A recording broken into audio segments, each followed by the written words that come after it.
नमस्कार, सुनाई दे रहा है?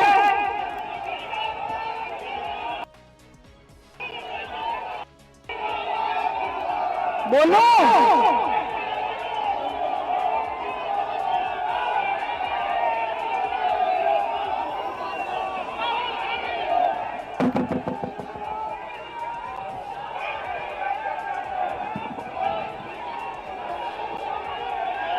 अच्छा, मैं बोलूं?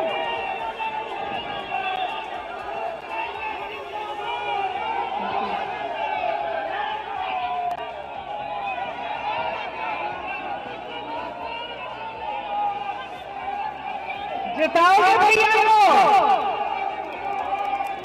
सुनाई नहीं।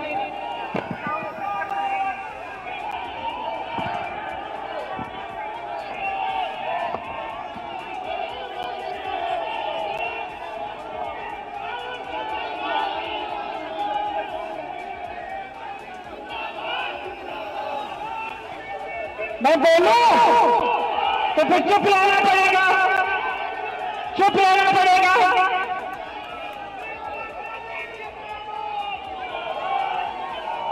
बहनें आई हुई हैं, कहां से आई हैं? आसपास से आई हैं, दूर से? भैया 2 मिनट चुप रहिए, 2 मिनट चुप रहिए भैया, 2 मिनट शांत हो जाइए, 2 मिनट शांत हो जाइए। ठीक है, ठीक है। तो आप सब यहाँ इंतजार करने के लिए आपका बहुत बहुत धन्यवाद। आप जानते हैं कि इस चुनाव में मेरे भाई राहुल गांधी जी आपके उम्मीदवार हैं। आप पूरे देश में खोजें तो आपको ऐसा व्यक्ति नहीं मिलेगा जो 4000 किलोमीटर देश के एक कोने से दूसरे कोने तक चला, सिर्फ जनता की समस्याओं को समझने के लिए और जनता का समर्थन करने के लिए और जनता को जागरूक करने के लिए। ऐसा इस देश में आपको कोई व्यक्ति नहीं मिलेगा। राहुल जी जीवन भर न्याय की लड़ाई लड़े हैं, सत्य की लड़ाई लड़े हैं, निडर होकर सच्चाई बोलते हैं, चाहे पसंद आए या पसंद आए सामने वाले को। और कई बार ऐसा होता भी है कि लोगों को पसंद नहीं आया, लेकिन जो सच है उसके पीछे नहीं हटते हैं, क्योंकि राहुल जी के दिल में इस देश की जनता के लिए ऐसा प्रेम है और ऐसी श्रद्धा है और ऐसा समर्पण है कि मैं दावे के साथ कह सकती हूँ, मैं उसकी बहन हूँ, कि किसी और व्यक्ति के दिल में इस देश में जो राजनीति कर रहा है उसके दिल में ऐसा नहीं। आपने 10 सालों से, आपने 10 सालों से, अरे मेरे भाई लोगों को सुनने दो, सुनने दो, शांत हो जाओ, शांत हो जाओ, मुझे खत्म करने दो, उसके बाद जितने नारे लगाने। तो देखिए, आपने 10 सालों से मोदी जी की सरकार को परखा है। प्रदेश में भी भाजपा की सरकार और केंद्र में भी भाजपा की सरकार रही है। मैं आपसे एक सीधा सीधा सवाल करना चाहती हूँ, क्या इन 10 सालों में आपके जीवन में तरक्की आई है कि नहीं आई है? नहीं आई है। यहाँ नौजवान तमाम खड़े लोग कितनों को मिला है? उठाओ सरकार से। पेपर लीक हो गया। सुनिए, आप अपने बच्चों को पढ़ाते लिखाते हैं, खूब मेहनत करते हैं, बहनें खड़ी हैं, है कि नहीं? खेती में काम करती हो, कहीं पे काम करती हो, घर आके बच्चों की परवरिश करती हो। जब तक बच्चे सोते हैं तब तक सोते नहीं हो, बच्चों को पहले खाना खिलाती हो फिर खाती हो। सब मेहनत करती है अपने बच्चों को बड़ा करने के लिए। किसान खेती में काम करता है, दिन रात खेती में काम करता है। आज ये परिस्थिति बना दी है मोदी जी की सरकार ने कि रात को भी खेती में बैठना पड़ता है पहरेदारी करने के लिए। क्योंकि आवारा पशु आपके खेत खाए जा रहे हैं। कोई नीति नहीं है इसके लिए। महंगाई से इतनी मार है आप पे, आप कुछ खरीद नहीं पा रहे हैं। घर में कोई समस्या होती है, घबराहट होती है कि पैसे कैसे देंगे, इलाज करवाना पड़ता है, फीस भरनी पड़ती है। बहनें आप दुकान यहाँ आई हैं कुछ खरीदने के लिए, आधी चीजें छोड़ के घर चली रहती होंगी। इतनी महंगाई हो गई है। मोदी जी ने एक ऐसी स्कीम दी है आपको जिससे आपको सुविधा है, एक ही है, और वो भी कांग्रेस ने शुरू की थी। कांग्रेस ने देश में भोजन का अधिकार दिलवाया। इसका मतलब है कि सबको न्यूनतम राशन मिलना चाहिए। मोदी जी ने आपको 5 किलो राशन पकड़ा दिया। उसी के बल पे बाकी सारी नीतियां उन्होंने बनाई हैं बड़े खरबपतियों के लिए। ये जो 5 किलो का राशन है, इससे पेट तो भर जाता है थोड़ा बहुत, लेकिन आपको रोजगार नहीं मिल सकता इससे, आप आत्मनिर्भर नहीं बन सकते। ये निर्भर बनाने की स्कीम बनाई है इन्होंने। ये छत्तीसगढ़ में 35 किलो कांग्रेस की सरकार दे रही थी, भाजपा की सरकार आई 5 किलो कर दिया उसको। ये स्कीम अच्छी तब होगी जब इसके साथ साथ शिक्षा की स्कीम भी होती, पेपर लीक बंद करवाने की स्कीम भी होती, रोजगार दिलवाने की स्कीम भी होती, जो सब स्नातक पास बच्चे हैं उसके लिए स्कीम पास होती। लेकिन ये सब नहीं है।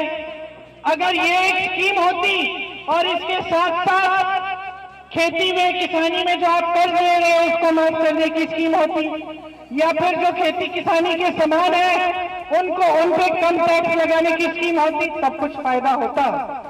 ये लोग समझते हैं कि चुनाव पे चुनाव इसी के बल पे जीतेंगे कि आपको 5 किलो राशन दे रहे हैं। मेरी बहनें समय आ गया, जागरूक बन जाओ। इनसे पूछो मेरे लिए और मेरे बच्चों के लिए रोजगार क्यों नहीं दिया।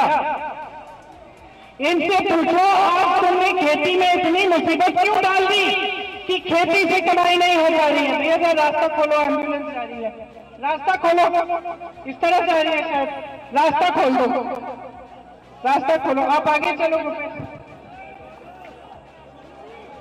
एक मिनट रुक जाओ, इनको निकलने दो, आगे चलो, आगे चलो, इनको निकलने दो भैया, रास्ता खोल दो, पीछे से रास्ता बनाओ। नहीं, गाड़ियां सारी खड़ी है ना उधर, तो निकलने दो।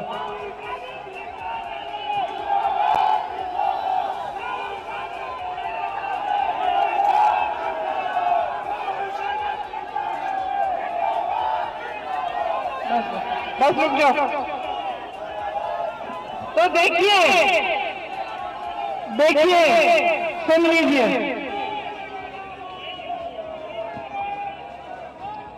चाहे आपकी यूनिवर्सिटी की फीस हो, चाहे पाठशाला में हो, चाहे कुछ भी आपको सुविधा चाहिए, उसमें सब महंगा हो गया है। कुछ सस्ता नहीं मिल रहा है आपको आजकल।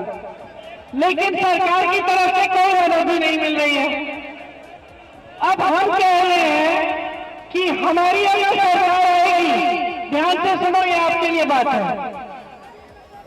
अब सारी बातें तो मैं नहीं कह सकती ना, जो मैं कह रही हूं सुन लो, तो सुन लो, ये सब आपके लिए बातें हैं, सुन लो।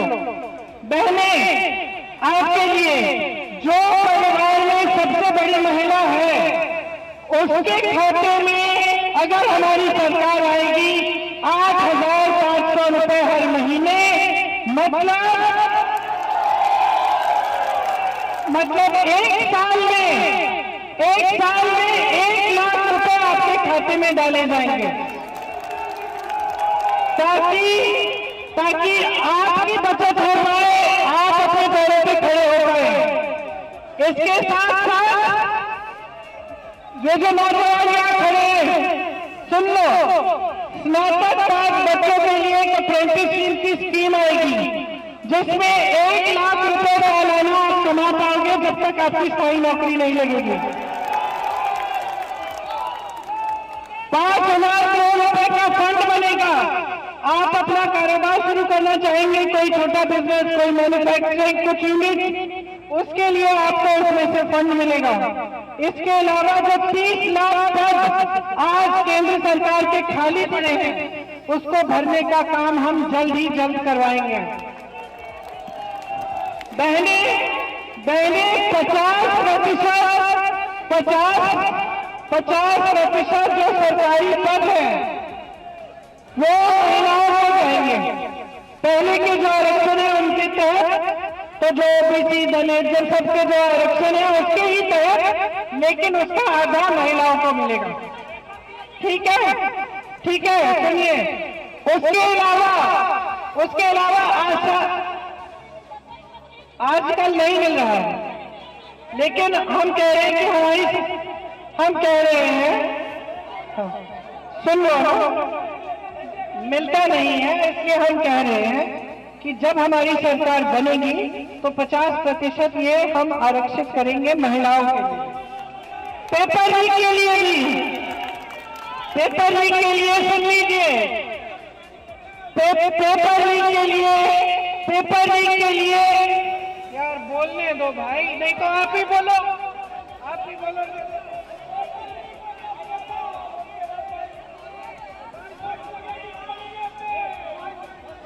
देखिए, पेपर लीक के लिए हमने एक पूरा प्लान बनाया है। एक जॉब कैलेंडर निकालेंगे। जॉब कैलेंडर में जिस दिन आपकी परीक्षा है, जिस दिन आपका रिजल्ट निकलेगा, जिस दिन आपकी नियुक्तियां निकलेंगी, वो सब पहले से हम तय करेंगे। अगर कोई अधिकारी उसको आगे पीछे करने की कोशिश करे तो उसको बहुत सख्त कार्रवाई होगी। पेपर लीक को रोकने के लिए बहुत सख्त कानून लाएंगे हम, ताकि ये आपकी जिंदगी जिस तरह से बर्बाद हो रही है ना, ऐसे बच्चे जो 2-2 बार 3-3 बार परीक्षा दे रहे हैं, ये सब हम बंद कराएंगे। अग्निवीर की स्कीम जानते हैं हम उसको रद्द करेंगे। किसानों के लिए जितने भी आपके किस खेती के लिए आप सामान इस्तेमाल कर रहे हो उस पर आजकल जीएसटी है, जीएसटी से मुक्त होंगे वो सारे सामान। उसके अलावा जो कर्ज है आपके, जो किसानों के कर्ज हैं, जो मोदी जी की सरकार में 1 भी रुपया माफ नहीं हुआ है, लेकिन बड़े बड़े खरबपतियों के 16 लाख करोड़ रुपए इन्होंने माफ किए हैं।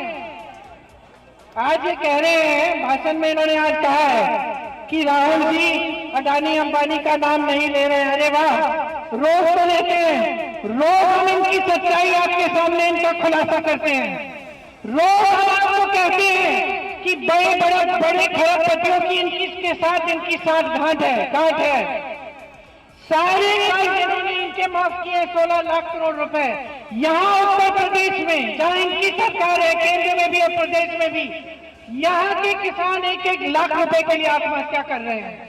उनके लिए एक कर्ज माफ नहीं हुआ 1 रुपए का। इसका जवाब दें मोदी जी, इसका जवाब दें कि क्या काम किया है।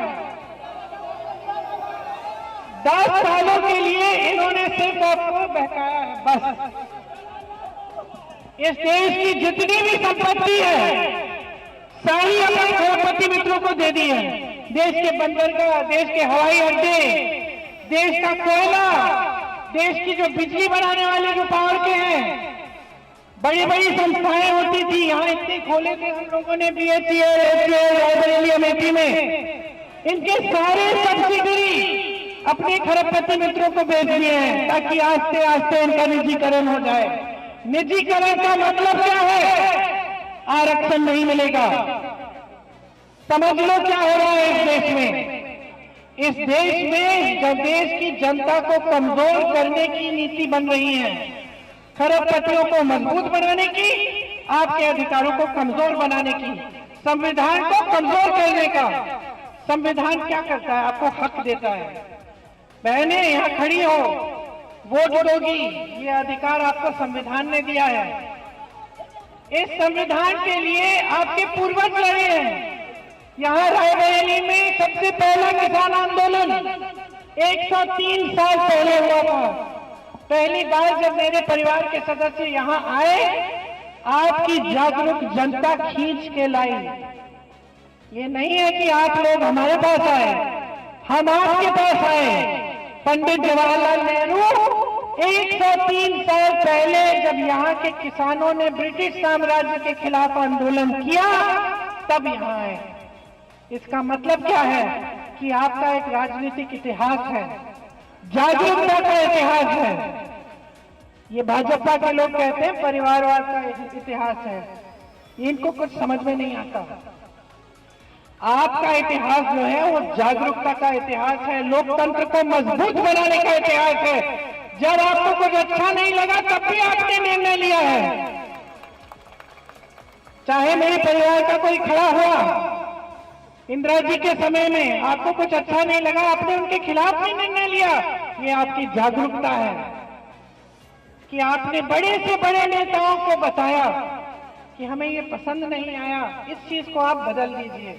और वो बड़े से बड़े नेता, उनके दिल में आपके लिए इतनी श्रद्धा थी कि गुस्साए नहीं आपके ऊपर, डांटा नहीं, नाराज नहीं हुए आपसे। उन्होंने कहा जनता जागरूक है, सही कह रही है, मुझे सुनना चाहिए। बदलाव लाई, बदलाव ला के वापिस आई, आपने फिर से जिताया। ये आपकी जागरूकता है, ये आपकी खासियत है।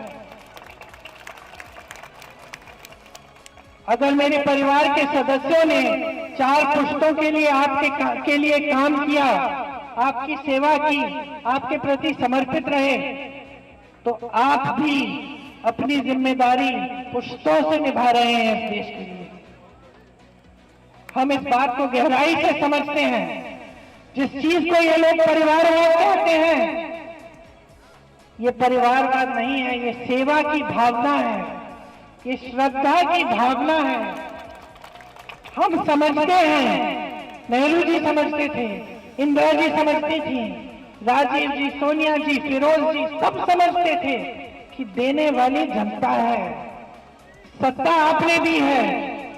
अगर मैं आज यहाँ खड़े होकर आपको भाषण दे सकती हूँ तो ये आपकी देन है।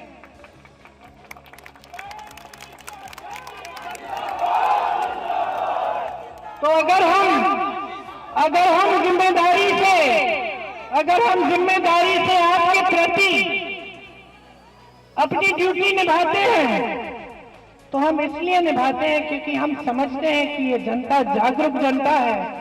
इस जनता ने इस देश को बनाया है। ये सारे जो सरकारी संस्थान हैं जिनको जो मोदी जी दे रहे हैं अपने दोस्तों को, ये सारी आपने बनाई है। ये खेती जो आप करते हैं दिन रात, ये जो पहरेदारी कर रहे हैं आप अपने खेतों में, जो पसीना बहा रहे हैं सिर्फ अपने बच्चों की परवरिश के लिए नहीं है, ये इस देश की अगली पीढ़ी के लिए कर रहे हैं।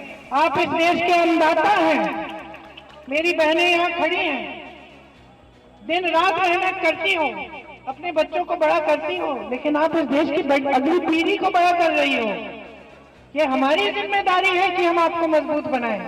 ये हमारी जिम्मेदारी है कि आपके बच्चों का भविष्य उज्जवल हो, कि आपको सेहत की सुविधा मिले, कि आपको शिक्षा की सुविधा मिले, कि आपको हर सुविधा मिल पाए। और आज जो सरकार है वो आपकी सारी संपत्ति इकट्ठा करके किसी और को दे रही है, बड़े बड़े खरबपतियों को। उनके लिए एक दिन में गुजरात में एयरपोर्ट अंतरराष्ट्रीय बन रहा है और उसी जगह थोड़ा आगे जाइए वहां एयरपोर्ट ही नहीं है, कोई पहुंचने का साधन ही नहीं है। तो ये क्या हो रहा है देश में, इसके प्रति आपको जागरूक होना है। ये संविधान बदलने वाली बातें, ये आपको कमजोर करने वाली बातें, ये जो टीवी पे हर रोज आपको दिखाया जा रहा है, ये सच्चाई नहीं है।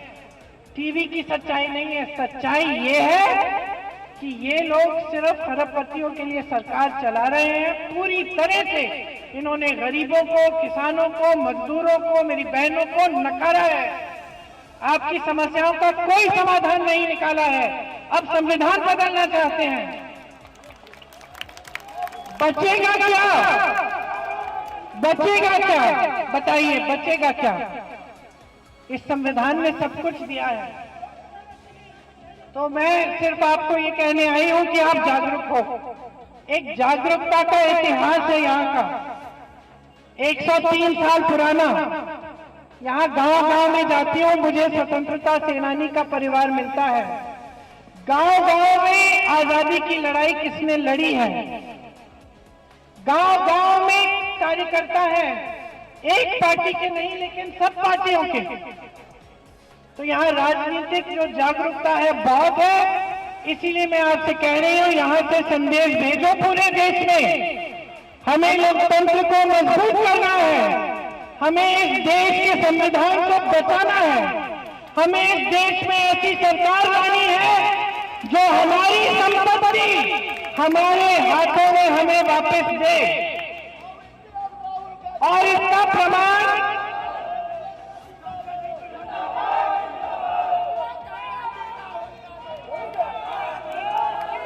राहुल जी को अपना सांसद बनाओगे, भारी बहुमत से जिताओगे।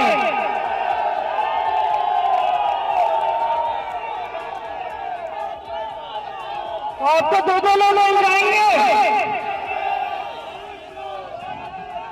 भैया भी मिलेंगी, बहन भी मिलेंगे, बहन भी मिलेगी। हम आपके लिए काम करना चाहते हैं, हमें और कुछ नहीं चाहिए। हम निष्ठा से काम करना चाहते हैं, आपकी तरक्की चाहते हैं। हम देखना चाहते हैं कि यहाँ का किसान मजबूत बने। ये जो मुश्किलें हैं, ये जो जीएसटी, पेट्रोल डीजल के दाम इतने बढ़ गए हैं, मिट्टी का तेल नहीं मिलता, ये जो आपकी मुश्किलें इतनी बढ़ गई हैं, हम इनको घटाना चाहते हैं। हम आपको समर्थन देना चाहते हैं कि आप इनका सामना कर पाओ। इसीलिए हमने इतनी सारी हम स्कीम लाए हैं, चाहे नौजवानों के लिए, किसानों के लिए, बहनों के लिए। तो जागरूक बनोगे तो पता चलेगा कि जहां जहां आज भी कांग्रेस की सरकार जिस प्रदेश में है, वहां देखो कर्नाटका में बहनें सब बस की यात्रा मुफ्त है बहनों के लिए। बहनें तीर्थ यात्रा पे रोज रोज निकल रही हैं, मायके जा रही हैं अपने रिश्तेदारों से मिलने मुफ्त। ठीक है, तो ये हो रहा है कांग्रेस के प्रदेश में। किसानों के कर्ज माफ हो रहे हैं, अच्छी अच्छी स्कीमें हैं, 2-2 हजार रुपए मिल रहे हैं महिलाओं को खाते में। आज भी ओपीएस चल रहा है, पुरानी पेंशन वाला स्कीम। तो ये सारी चीजें आप जानकारी लीजिए, जागरूक बनिए और इस बार राहुल भैया को यहाँ से जिताइए, अपना सांसद बनाइए।